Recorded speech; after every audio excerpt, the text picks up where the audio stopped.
histoire qui ne mérite vraiment pas d'être racontée souvent. Mais on doit la raconter parce que il faudrait que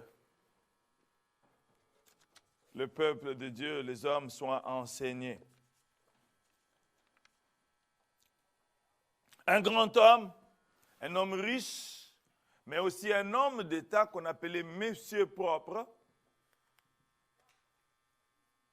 se retrouve un jour dans un scandale compliqué. Monsieur Propre, parce qu'il avait nettoyé les rues de New York de la prostitution, mais lui-même se retrouve pris dans ce piège, qu'il allait visiter une certaine dame de cette vie sale dans un grand hôtel de New Jersey. Et on lui avait même donné un numéro. Quand il venait, on disait déjà le numéro, par exemple le numéro 100, le numéro 99 arrive. Et puis paf, comme vous pouvez mentir, et il reste toujours quelque chose. Un jour, des news broke. La nouvelle a éclaté. Ce qui était dans le noir, dans les ténèbres, a éclaté au grand jour. C'est triste. C'est avec joie que je parle de la vie parce que d'un homme, parce que c'est un papa, c'est un mari, c'est un oncle et tout ça. C'était malheureux de voir un grand homme, un gouverneur, un riche, il est millionnaire, fils, je crois, de millionnaire aussi. Et sa femme à côté en train de passer à la télévision. Pourquoi? Parce qu'il était dans cette vie sale. Par rapport à son rang, vie dans laquelle il ne pouvait pas se retrouver. Pourquoi? Parce qu'il avait fait des mauvais choix. Donc, vous pouvez vous imaginer de quoi nous parlons encore aujourd'hui. Nous parlons toujours dans les choix. Amen. Nous parlons toujours de choix. Nous avons vu une jeune fille et un jeune homme, n'est-ce pas, mariés hier. Pourquoi? Parce qu'ils ont fait de bons choix. Il y en a qui ont fait carrément des choix de faire le raccourci et ils ont dit non, on va faire les cycles longs. Amen. New City Fellowship francophone.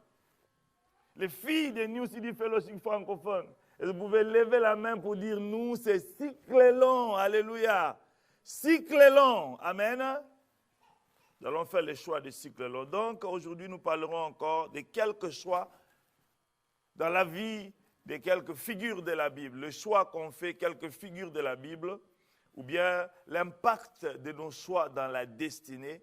Et là, nous parlerons de quelques choix qu'on fait, quelques figures de la Bible. Aujourd'hui, nous parlerons d'Abraham. Nous lisons le livre de Genèse, chapitre 12, 1 à 7, et puis chapitre 13, 1. Est-ce qu'on l'a balancé là-bas? 1, je pense à 14. Alors je lis.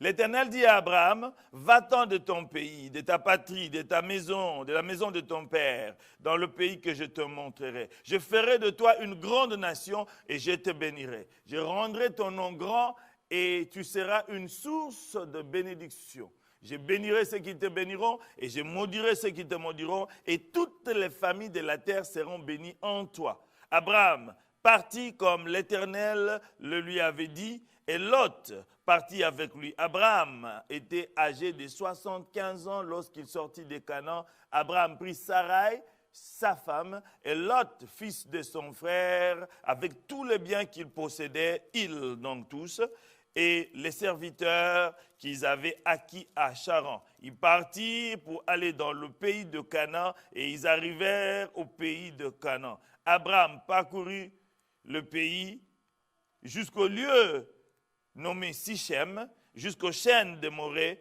Les Cananéens étaient alors dans le pays. L'Éternel apparut à Abraham et dit, je donnerai ce pays à ta postérité.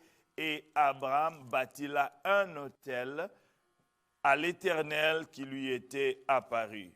chapitre 13, Abraham monta d'Égypte vers le midi, lui, sa femme et tout ce qui lui appartenait, et Lot avec lui. Abraham était très riche en troupeaux et en argent et en or.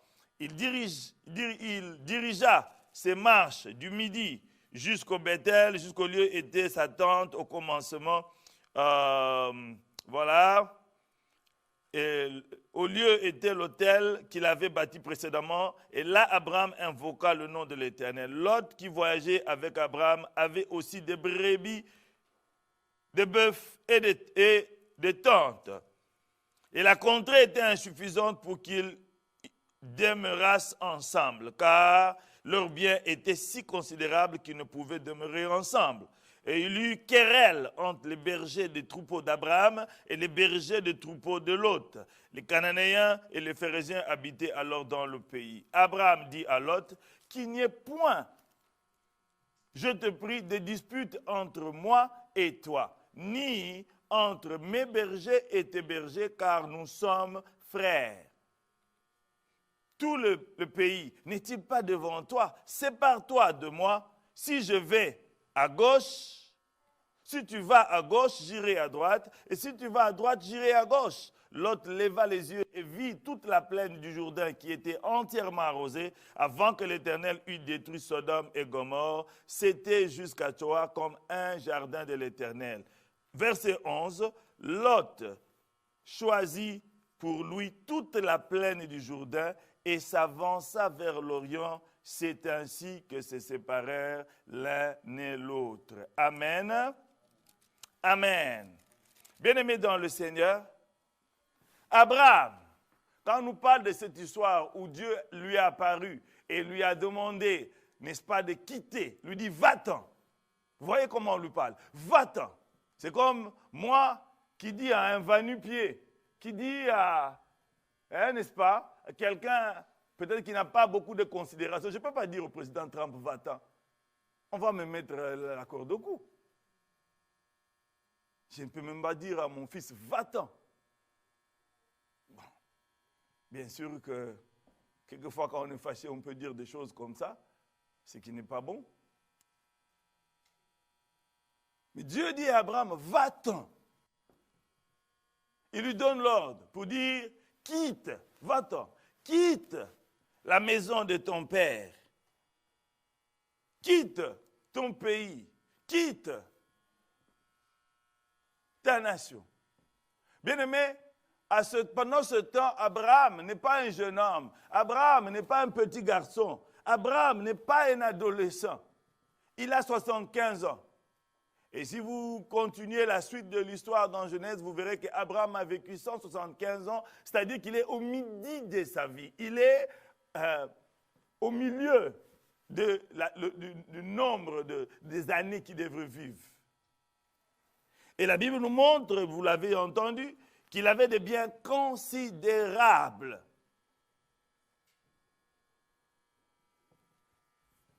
Dieu lui dit, va-t'en, quitte.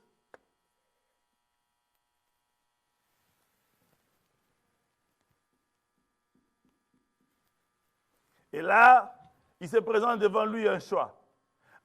Obéir à la voix qu'il écoute. Abraham, je vais vous dire qu'il n'était pas, comment je dirais, habitué à écouter cette voix. Parce qu'eux, ils adoraient des dieux païens pendant ce temps. Et maintenant, il entend le Dieu vivant, le Dieu créateur du ciel et de la terre, en train de lui dire, va-t'en. Il avait le choix entre dire non et dire oui. Quelqu'un va me dire, ah, mais les choix là, on l'entend depuis 4 semaines. Bien aimé, la vie, ou la qualité de la vie, ou la réussite dans la vie, ou l'arrivée en douceur dans notre destinée est déterminée par des choix. Quelqu'un peut dire Amen.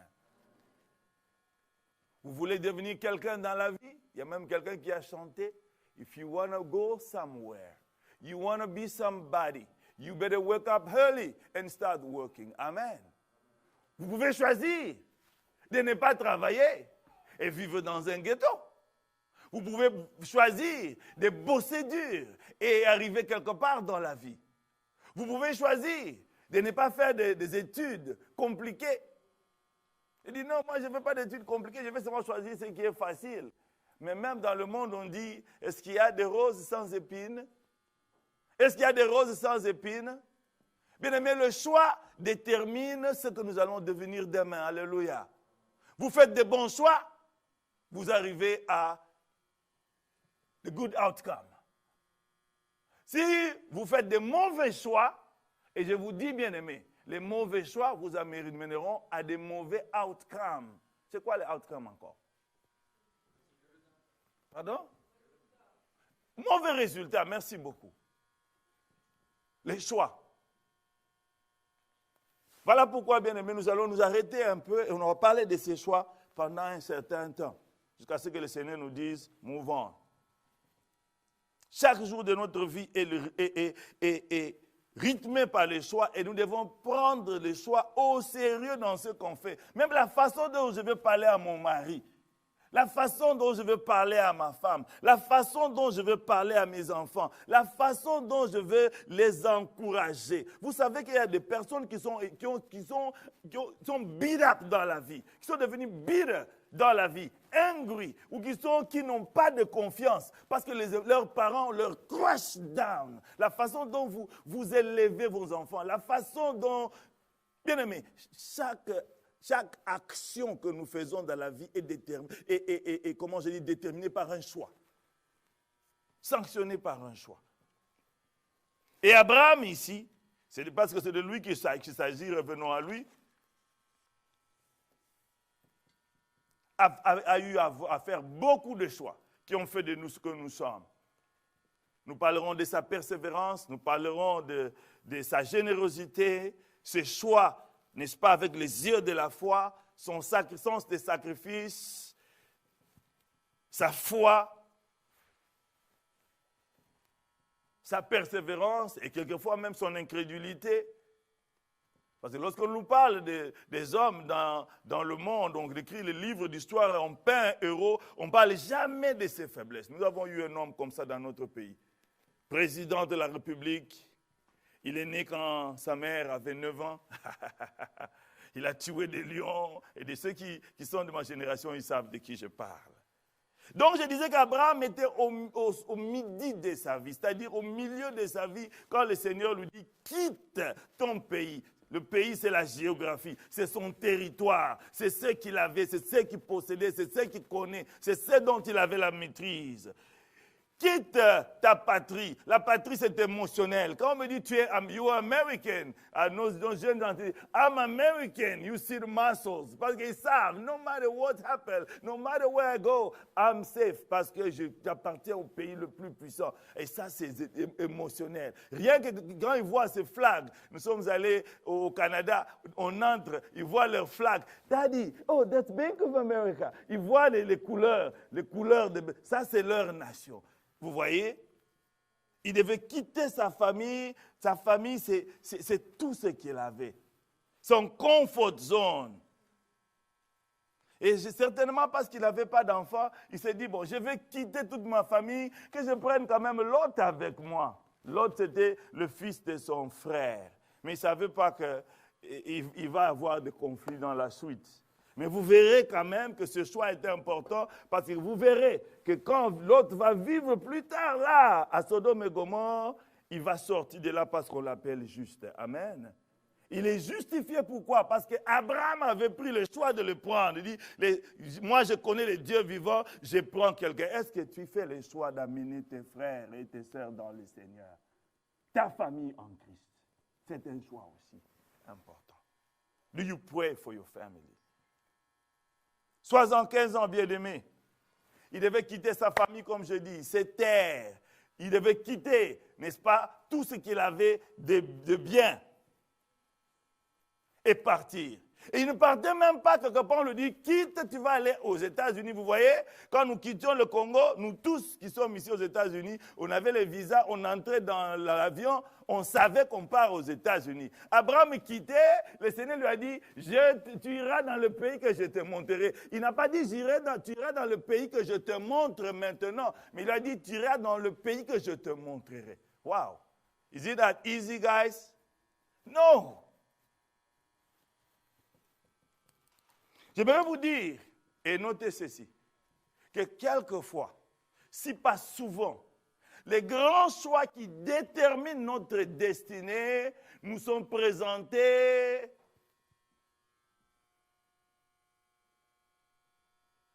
à des moments ou dans des conditions où nous devons quitter le connu vers l'inconnu, la certitude vers l'incertitude, la stabilité vers l'instabilité. Amen. Notez ça, bien-aimés. Mais j'aimerais aussi vous donner une autre vérité qui est très importante.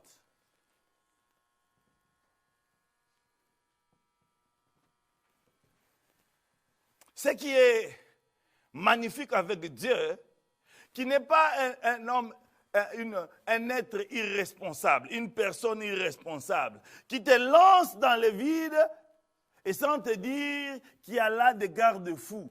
Quand Dieu te donne un ordre qui va te faire quitter, comme je l'ai dit auparavant, du certain vers l'incertain, de la sécurité vers l'insécurité, du palpable à à l'invisible, il te met aussi, il te donne aussi des garde-fous. Et les garde-fous, c'est quoi, bien-aimé? Les garde-fous, c'est des promesses. Alléluia. Il lui a pas dit quitte seulement et va dans le vide. Non. Il est un père responsable. Je ne peux pas dire à Donnell, take the car and go to Walgreens, bring me some bread. Il va me demander, Daddy, you didn't give me the money. How am I going to get those bread? Our God is a responsible father.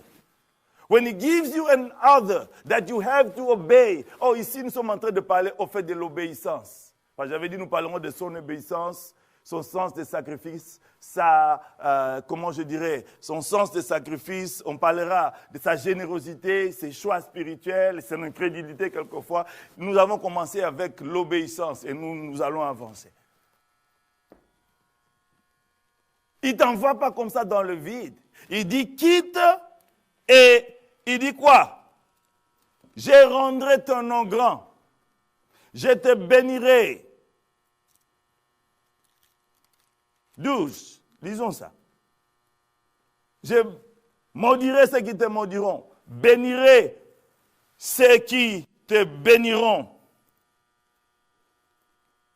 Et toutes les nations de la terre, plus tard, il est dit, oui, c'est même ici, toutes les familles de la terre seront bénies en toi.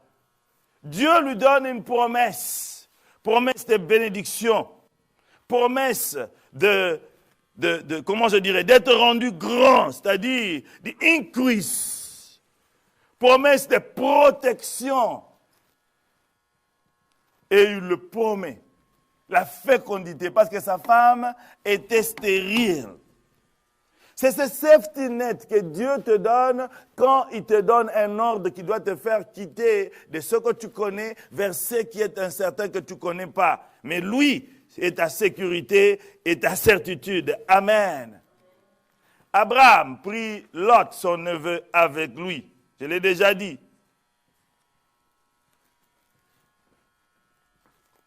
Nous parlerons de ça plus tard. Peut-être que tu passes par des moments où tu dois faire des choix et des choix qui sont difficiles.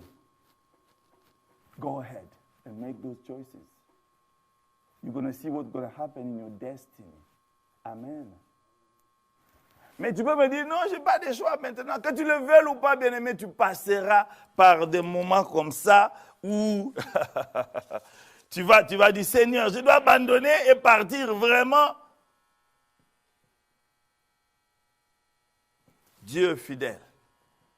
Quand il te dit, va bien-aimé. Choisis d'obéir parce qu'il est fidèle. Il ne t'abandonnera pas en cours de route.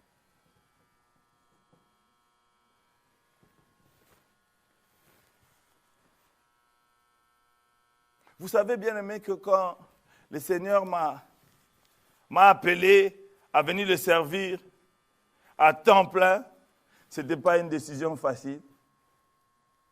Je finissais mon école de nursing. Je rêvais compléter et aller jusqu'au niveau de Master of Science of Nursing et rêver gagner beaucoup et mettre mes enfants dans de bonnes universités. Et l'homme de Dieu me dit, comme Élie à Élisée, c'est toi. Et je n'avais pas de choix. Quand je le sentais, je le voyais que c'était ça. Ce n'était pas facile. Je vous dis, ce n'était pas facile. Parce que je devais abandonner le connu.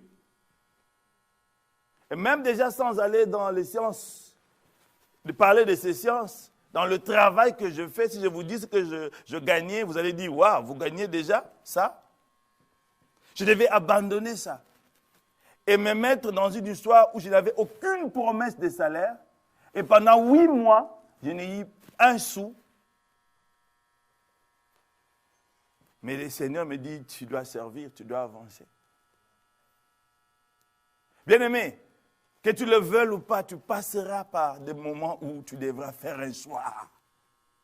Mais si tu as écouté la voix du Seigneur, obéis, alléluia, obéis. Bien-aimé, quand tu obéis, la conséquence, voyons, le verset, une première conséquence. 7. L'Éternel a apparu à Abraham et dit, je te donnerai ce pays à ta postérité. Et Abraham bâtit là un autel au Dieu qui lui était apparu. Bien-aimé dans le Seigneur, j'aimerais vous dire que lorsque tu obéis au Seigneur, parce qu'il se révèle à toi en te disant, va, fais, agis, ne fais pas. Bien-aimé, Dieu se révèle encore davantage à toi. Alléluia. Dieu se révèle davantage. Dieu n'est pas un père irresponsable qui te laisse avancer seul et qui va te laisser tomber dans un trou. That's not the God we serve. Amen. Choisis d'obéir. Alléluia. Choisis d'obéir.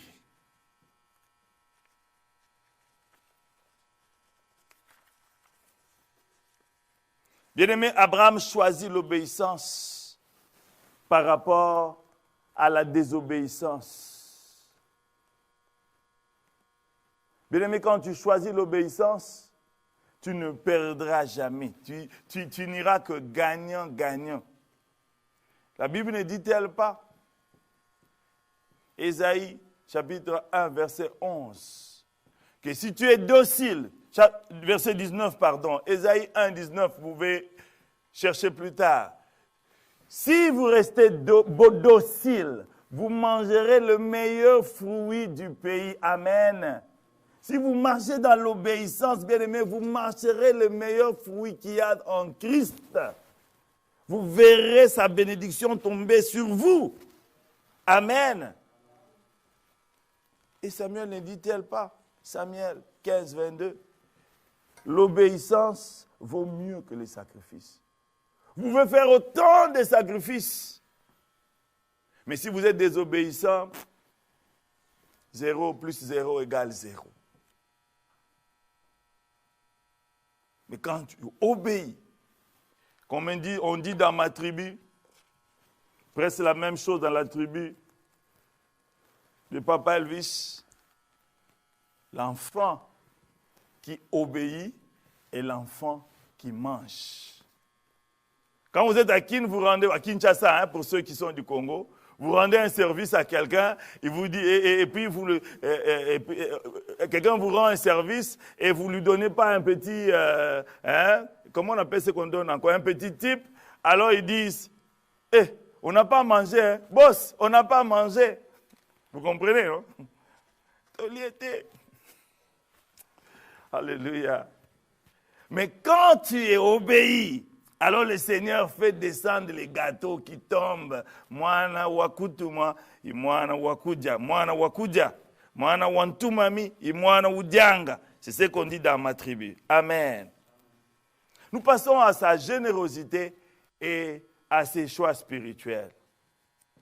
Abraham, est-ce que moi je te dis de prendre ton neveu? Abraham a pris son neveu Lot et il est parti avec lui. Et la Bible nous dit qu'ils arrivent quelque part. Ils avaient tellement de biens considérables, de troupeaux, de tentes et que sais-je encore, qu'ils n'avaient plus d'espace. Il y a un conflit d'espace. Et le berger de Lot commence à se battre avec le berger d'Abraham.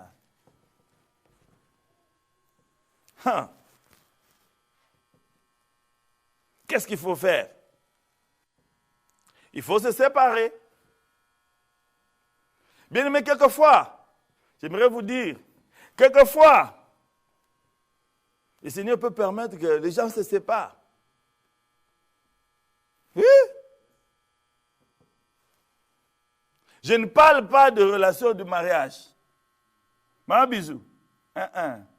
Touch your bonded forever. Qu'il pleuve, qu'il neige. Parce que tu avais dit, oui, je le veux. Tu dis à genoux, on a posé les mains. Dans ça, on ne peut pas parler de ça. Je ne parle pas de mariage. Mais toutes les autres relations, relations amicales, relations professionnelles, relations sociales, relations de commerce, relations même de ministère. Vous allez dire, oh, ça c'est que d'homme. Donc tu veux que les gens se séparent ici? Quelquefois, ça arrive.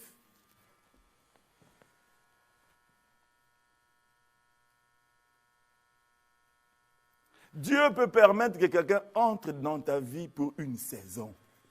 Est-ce que vous comprenez ça? J'ai des amis avec qui j'étais très proche. Je sens que j'essaye de réchauffer la relation, mais rien ne sort d'eux. Et ma femme me dit, chérie, pourquoi tu deviens bitter? That's life. Il y a la distance qui vous sépare, il y a peut-être des priorités aussi qui vous séparent et des choses comme ça. Et qui sait si Dieu ne les a pas amenés dans ta vie? C'est moi pour un temps, le temps et la saison est passée. Dieu peut amener quelqu'un dans ta vie pour une saison. Et quand la saison passe, il n'est pas votre ennemi, mais vous n'êtes plus ensemble. Ne forcez pas. Et vous comprenez? Si vous forcez, vous allez vous retrouver dans des pépins. Les Anglais disent « let it go ». Amen. Let it go. Am I talking to somebody? Lâche. C'est bizarre. C'est bizarre, mais je vais vous donner l'exemple d'un frère à moi. J'ai un frère qui m'est proche et ami. Il a servi dans une grande église. Et il a fait un travail magnifique. Beaucoup le connaissent. Et peut-être tous le connaissent. Il a fait un grand travail dans cette église. Et on pensait que c'était même des promesses, que c'était lui qui devait prendre la relève du barba qui était là dans cette église. Et puis, out of nowhere, commence à sortir des problèmes sans fondement, des problèmes complexes. Le frère a passé des temps difficile. Je vous dis des temps difficiles, émotionnellement, spirituellement, financièrement, seulement physiquement, il n'est pas tombé malade. Et il a passé 6 mois aux États-Unis et une bonne partie de ces 6 mois dans ma maison. Et il n'arrivait pas à se décider. Mais le Seigneur est en train de lui dire, let it go! Et lui ne comprenait pas. Parfois, Dieu peut utiliser des temps, des circonstances parfois complexes pour vous aider à let go if you're not letting go. Est-ce que vous me comprenez?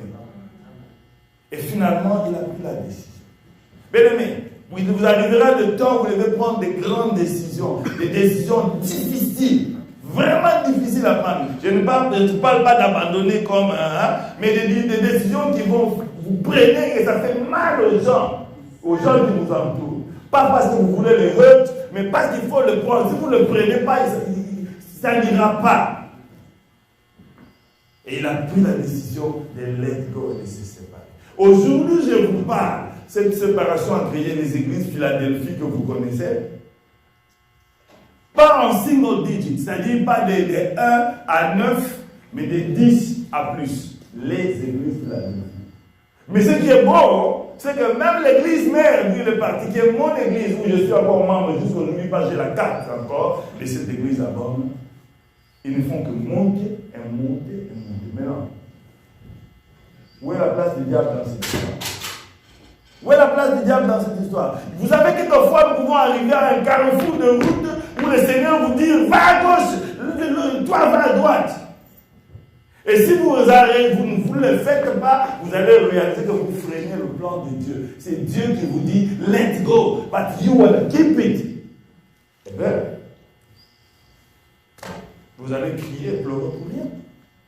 Aujourd'hui, je vous parle, il y a la gloire de Dieu où il est parti, la gloire de Dieu là où ils sont restés.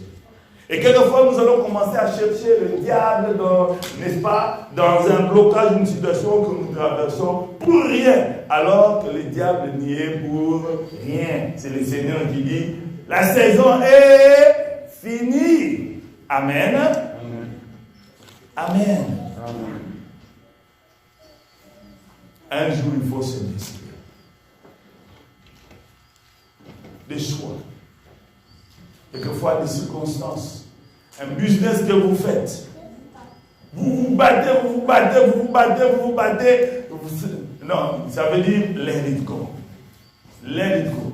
Dès que vous avez choisi une filière, des études, où vous avancez, vous forcez, ça ne marche pas.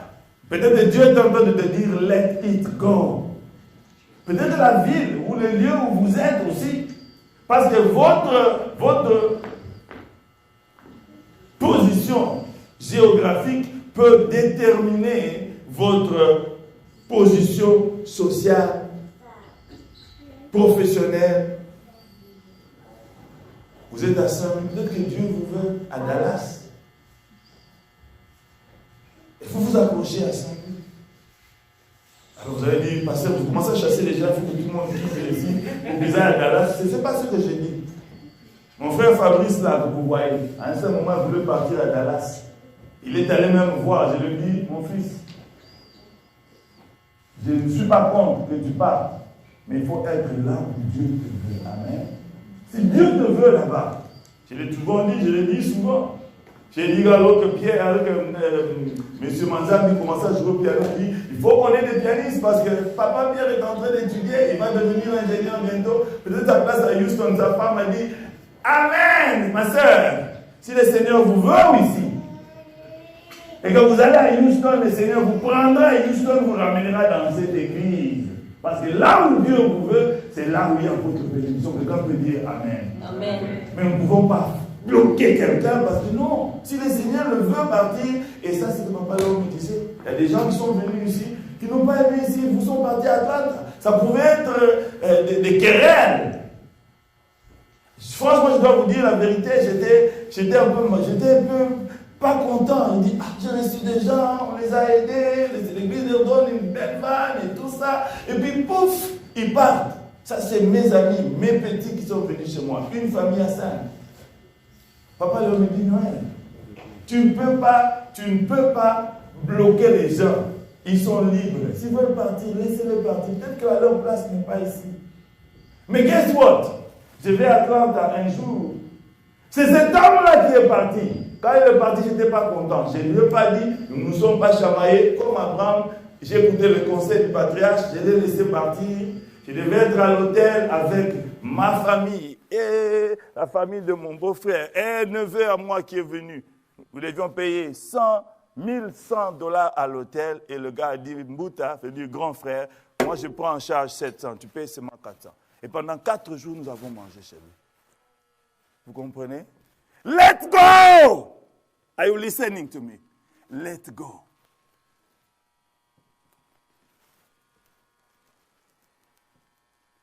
Ça, c'était seulement au fait d'une parenthèse que j'ouvrais. Mais revenons maintenant à Abraham. Quand maintenant, Lot et ses bergers, où le berger de Lot commence à combattre le berger d'Abraham. Abraham pouvait choisir de dire non.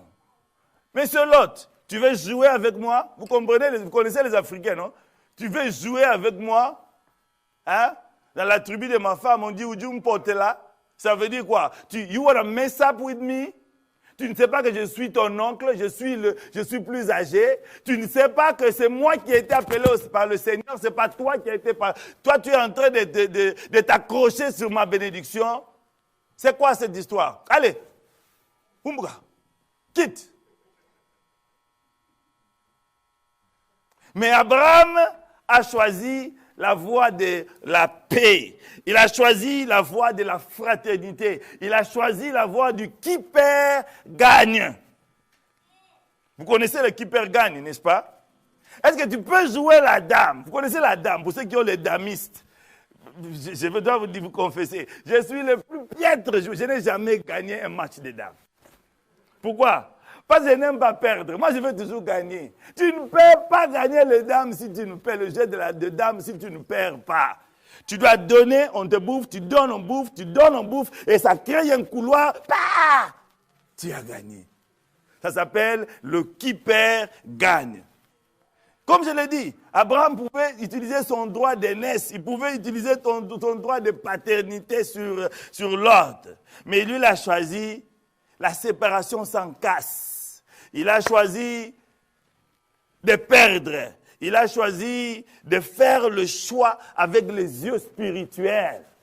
Bien-aimé, lorsque tu fais des choix, ne les fais pas avec les yeux de la chair, parce que la chair ne peut produire que la mort, c'est ce que dit la parole de Dieu. Mais l'esprit amène à la vie. Quelqu'un peut dire amen. L'esprit amène à la bénédiction. Amen. L'esprit, le choix spirituel amène à l'increase.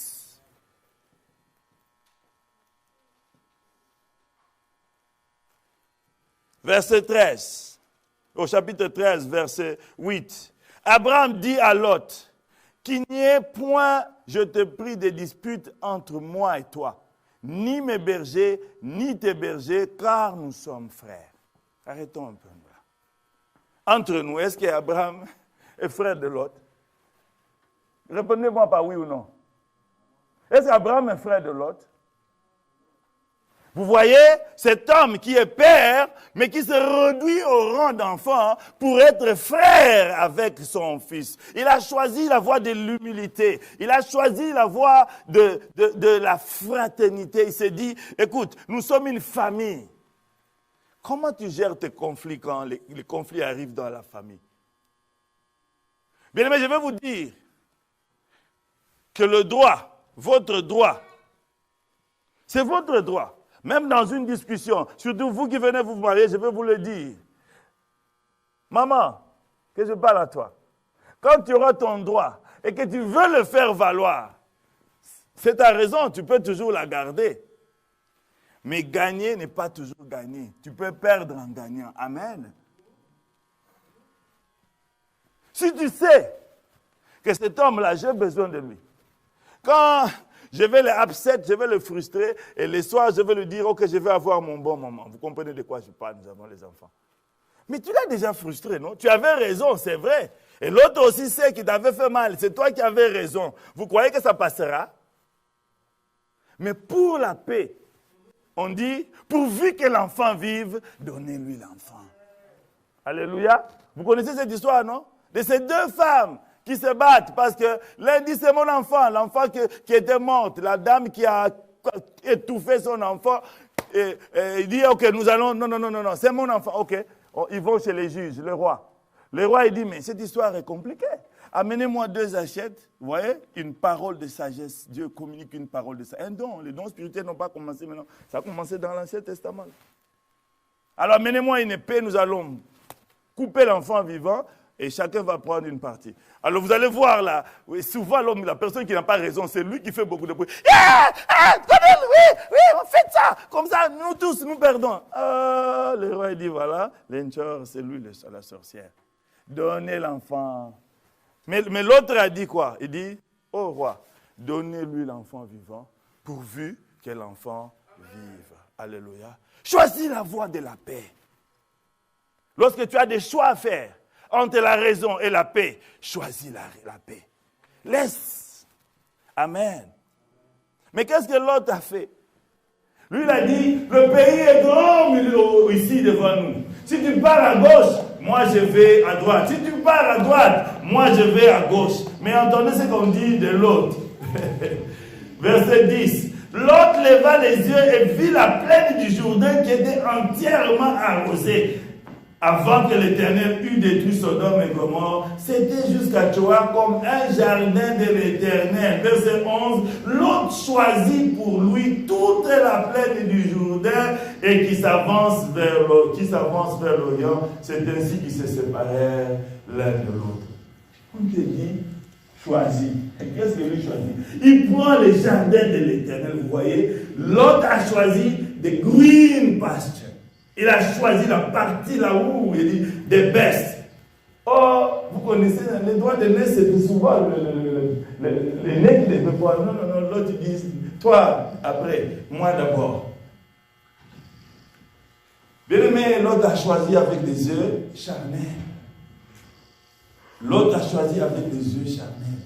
Mais Abraham n'a pas vu. Abraham avait certainement vu. Abraham a certainement vu cette partie verte. Mais lui, il est resté dans la partie montagneuse, déserte et tout. Vous connaissez la suite, n'est-ce pas? Abraham a accepté la perte. C'est ce que j'appelais les gains par la perte. Il a accepté de perdre. Mais l'autre qui croyait gagner se retrouve où? À Sodome et Gomorrhe. Les jardins de l'Éternel qu'il voyait n'étaient que un jardin extérieur. Bien aimé, quand tu fais les choix, ne le fais pas avec les yeux charnels. Lorsque tu fais les choix, ne le fais pas avec les yeux charnels. Demande la sagesse de Dieu. Demande l'intervention de l'Esprit de Dieu pour t'aider à faire de quel que soit le choix. Choix des études, choix de business, choix de... Tu dois entre deux choses, vous devez vous partager. De dire, ok, toi va d'abord. Amen. Yeah.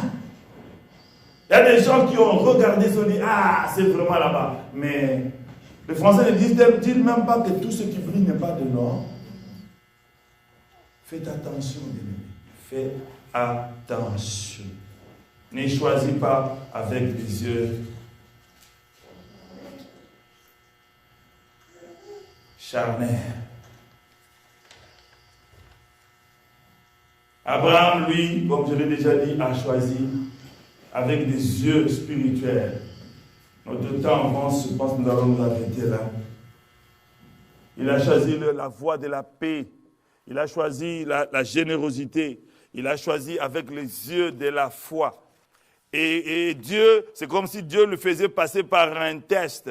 Parce que vous verrez, si vous allez lire maintenant dans le chapitre 14, après cette séparation, Dieu est encore venu. Bien aimé, quand tu choisis avec des yeux spirituels, le Seigneur se révèle encore davantage à toi et te fait posséder ton territoire. Et c'est comme ça qu'au verset 14, le Seigneur s'est apparu encore à lui et lui dit, la terre sur laquelle tu te trouves, c'était la terre de Canaan, je les donnerai à toi, à tes enfants et aux enfants de tes enfants. Et il lui a dit de parcourir la terre. Adam a parcouru cette terre. Certainement, il avait un cheval. Il a commencé à parcourir. Amen. Bien aimé, lorsque tu fais les choix avec les yeux spirituels, le Seigneur te met dans ton territoire. Alléluia. Le Seigneur te place dans ta destinée. Le Seigneur te place dans ta destinée parce que tu n'as pas fait ce choix-là avec les yeux charnels, mais tu l'as fait avec les yeux spirituels. Et là, qu'il pleuve ou qu'il neige, le Seigneur est avec toi. Amen. Monte, homme de Dieu. Que le Seigneur vous bénisse.